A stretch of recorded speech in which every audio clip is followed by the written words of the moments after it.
Nakasanggab na ba ang tanan sa kakusog sa uwan? Naa pa ba kayo magdagan-dagan karon aron magpasing uwan? O di ba wala na mo halos nakakita? Pero makasinati na pud may ani og lapok. Kay kiuwan naman pud ang taga-bukid.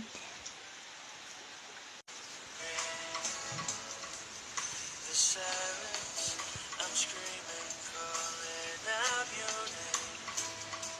And I do, reciting your here. Put out the fire with me and find. Yeah, you lose the sight of your circles. That's what I'll do if we say goodbye to me. It's all I gotta be, and all that I say. Kay nagbunok-bunok naman ang uwan, magpaspas ta og sangkap. Kay nag-inusara rata kay atong partner ming adto sa ilang lugar. Kay nag-ready og sudlanan para tomorrow sa among chicken. Di ba? Abdi kang inyong kapika diha kay German usa. Kinanglan mahuman man na. Kay arang kusuga gadyos uwan.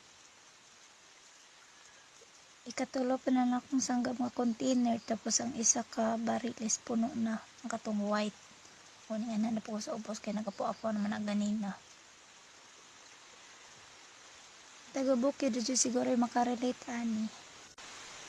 Medyo paspasan dyan ni nato diri no pita kay naapatay ika 4, 5, 6, 7, 8 siyam ka container para punon. Paspas na kaya na. Pero kapoy dyan mag voice over.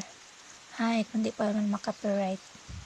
Sige man na copyright si kuan ay Lolo Mets o si Daddy YouTube. Pero sige lang, mahuman lalo ko ani karon na, diba? Para na kay ba mag-unsa siya, mamugong na naman siya. Pero kinahanglan magudong ng alasik.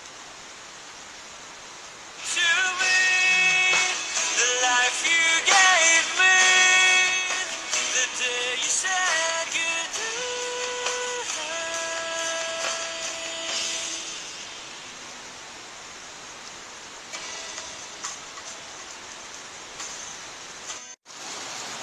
Pabiora si kusang naong diha. IST ang mga container di ay takang pang bakante. Pero ang kusuga naman sa uwan at isang i-check up ng babies kay kasi nabasa na sila sa sulod. Kuloro mo ba dito ang atot kay gitan tapal-tapal ang asin. Pero okay na sila tataod maglaok na tukod. So usa ni nako tapos mag-camping tong panahon kay medyo kusog-kusog pa bang uwan. Bye.